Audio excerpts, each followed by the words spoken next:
What if I told you you could master philosophy by reading these 7 books?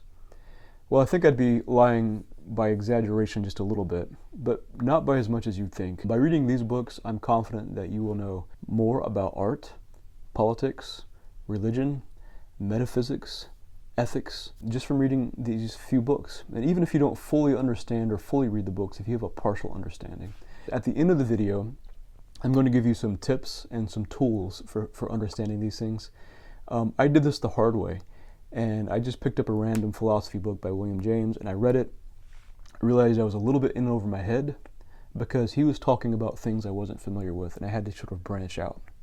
But if you read this and then check out those tools I give you in the end, you will have a solid foundation from which you can continue to your mastery. Consider this a process or a journey. The other thing I'd like to say is have some patience with yourself. This thing is difficult. Just consider this a journey. One of the best things I ever did was join the Marine Corps. And I remember I was working 2 jobs, and I was coming home at night. Sometimes I wouldn't even take off my fast food uniform. I'd still be in my restaurant shoes. I don't recommend this. And I'd go out behind my house and I would just run because I knew I had to get ready for the Marine Corps. But at first I would have to just run and walk because I couldn't really run even maybe 2 or 3 miles very well at all.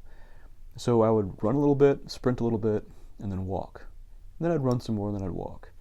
But eventually I built up to it. So that at some point in my Marine Corps career, I was running 13 miles every couple days. And then after that 13-mile run, I was going to the gym for 2 hours.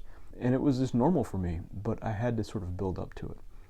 I wasn't there at the beginning. So just consider this a journey of personal growth and development. This is sort of an adventure. And just have some patience with yourself and enjoy the ride. Philosophy can be a tool, just like exercise, that can help you improve your life. Philosophy is the exercise of the mind. I want to just distinguish something for you.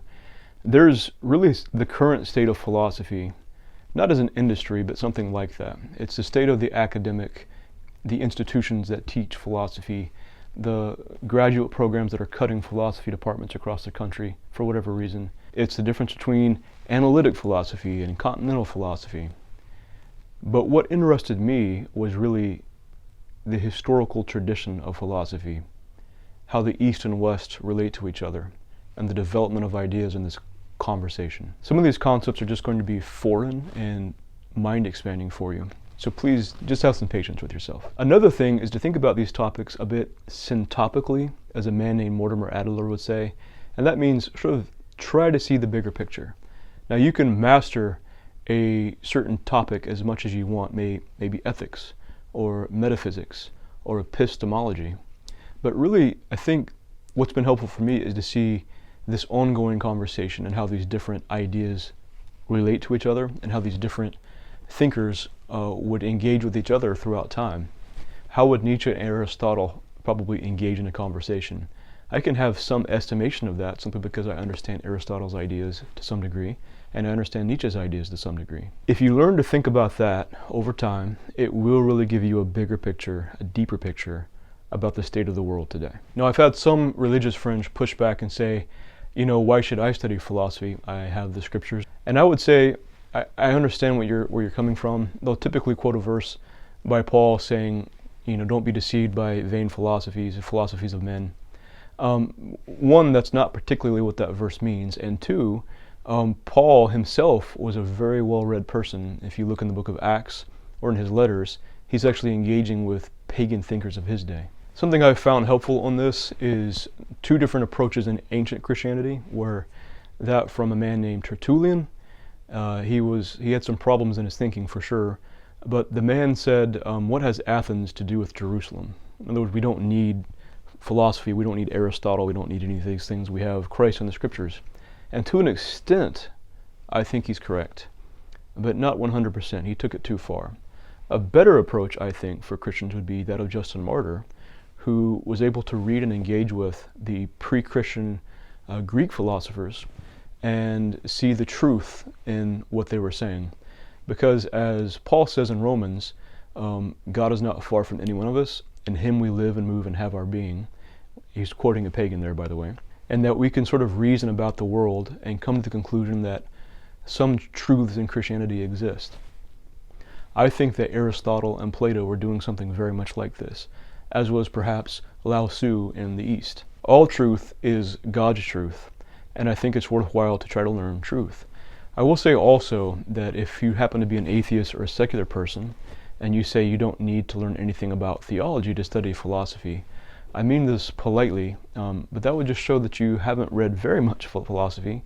Philosophy and theologies are sort of sisters, and when you go back in time, not long at all, and even really the current day, philosophy and theology really engage with each other quite a bit. In fact, if I were to make a where to start with theology list, some of the books would be the same. Okay, so where should you start?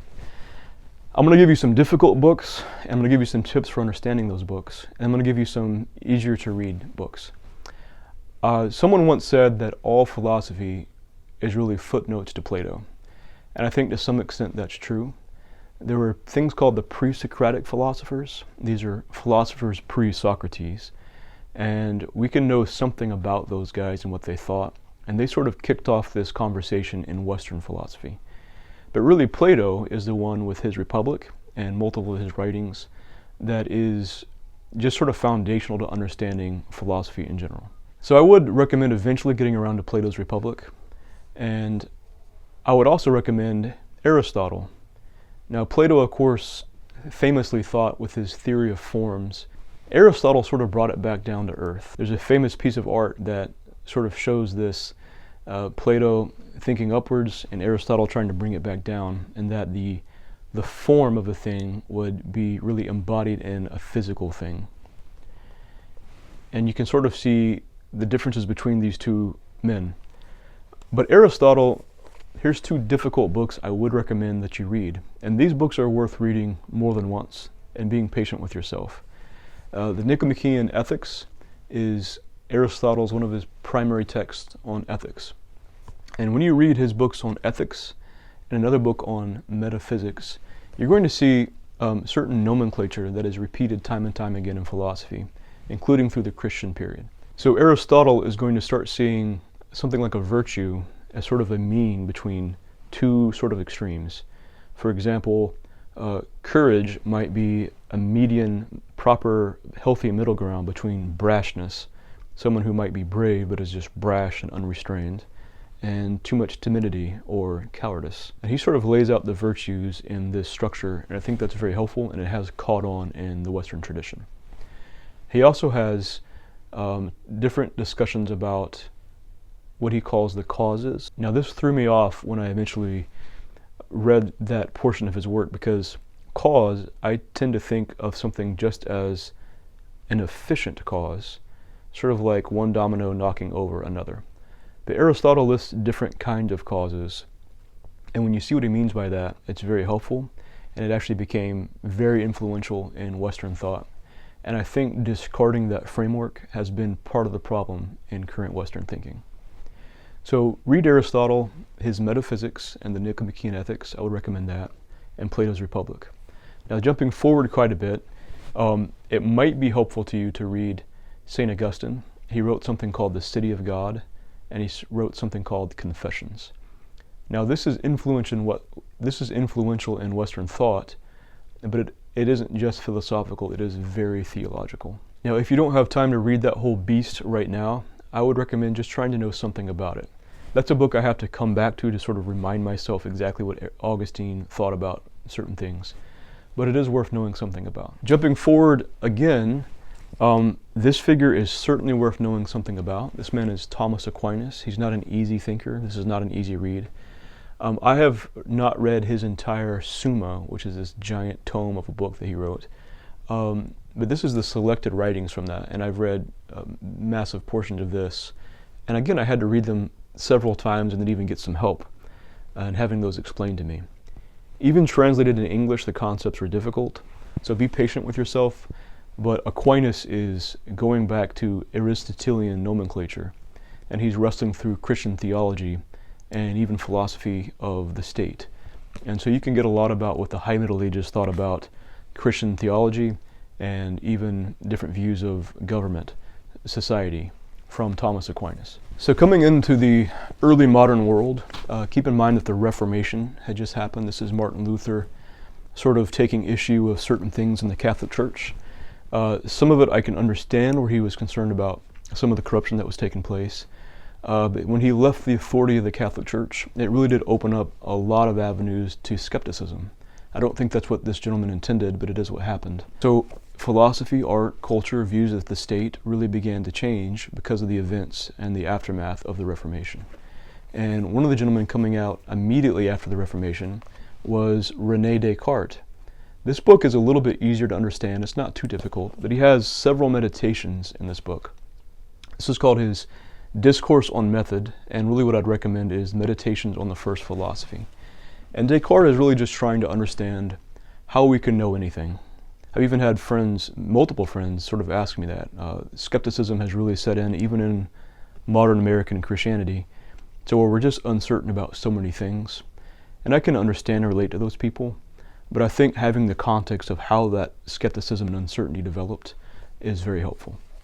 So Descartes was trying to, in a time of social turmoil, even war and uncertainty, he was trying to get back to what he thought were first principles. How can Descartes know that Descartes exists? He concluded famously, "I think, therefore I am." Jumping forward a little bit more, a couple of other sort of early modern philosophers.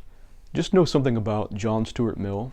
He wrote a book on utilitarianism, which is worth knowing something about. But what I found helpful is his book on liberty. And you're going to find a lot of famous analogies in modern, even current thinking about what liberty and rights are. You're going to find that in John Stuart Mill's On Liberty. And this is a quick read, it's not difficult at all. Another person worth knowing something about is Immanuel Kant.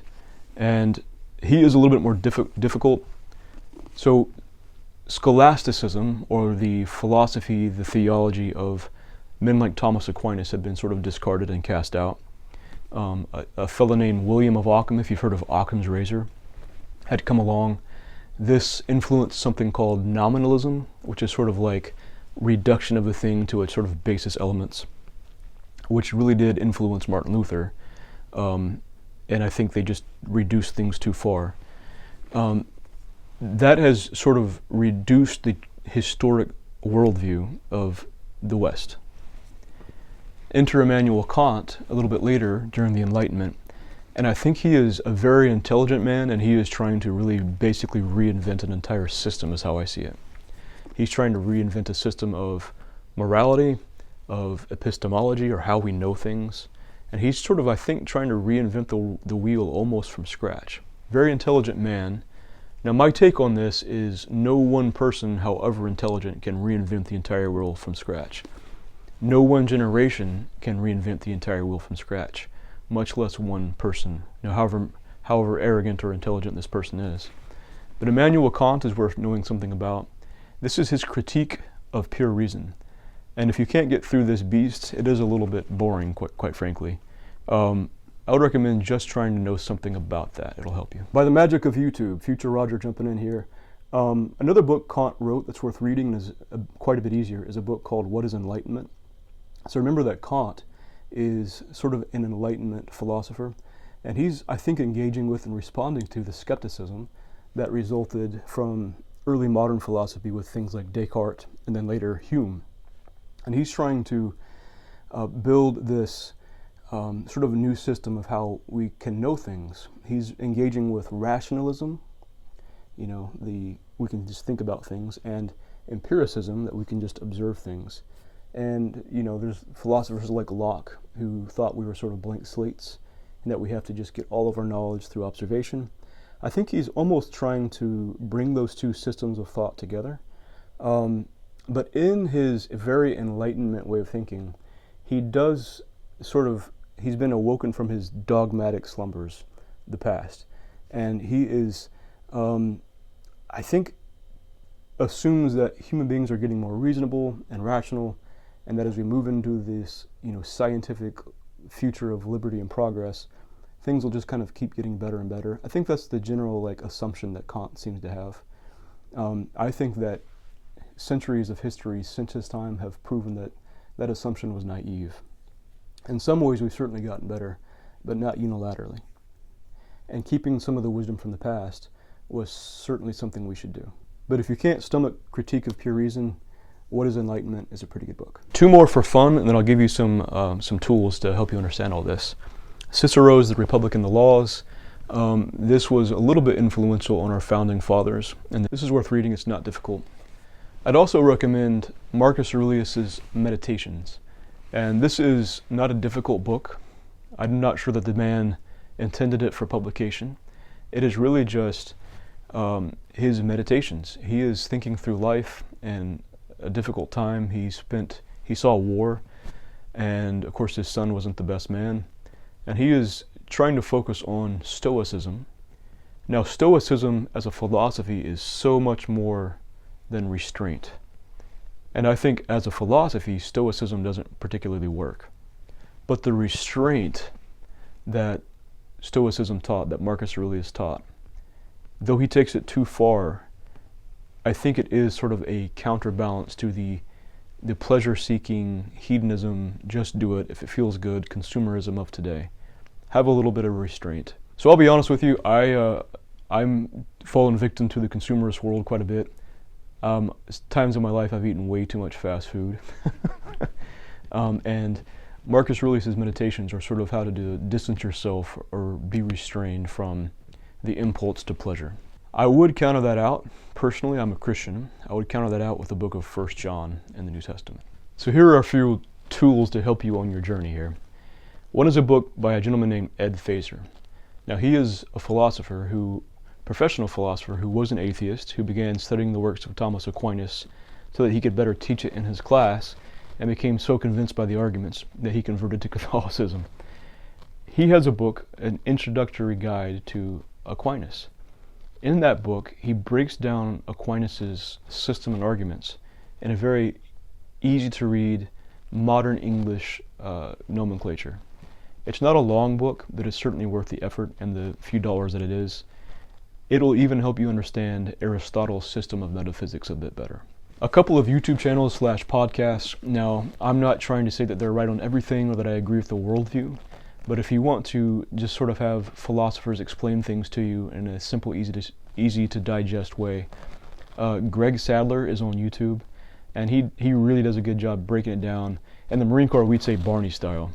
Greg Sadler does a fantastic job just Barney styling in his teaching, just kind of breaking it down and helping you just kind of like digest it. And he's helped me.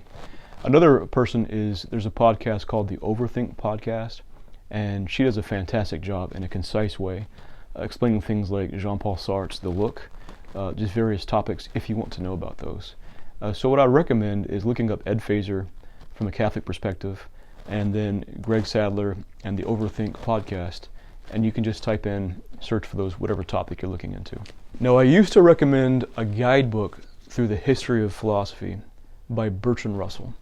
I bought it, I think at Borders Bookstore back when that was still a thing, and I loved it until I discovered the History of Philosophy collection by Frederick Copleston. These are immensely better. These are just fantastic.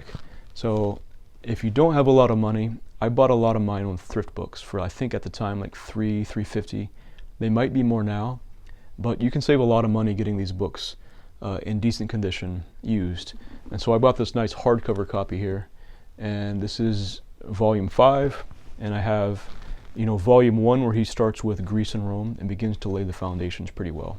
Now, Copleston was a Catholic, and at first that was sort of troubling to me, but then over time I slowly began to realize that the Catholic Church has been around for a very long time and is engaged with, the Catholic Church engaged with Marxism when Marxism was brand new.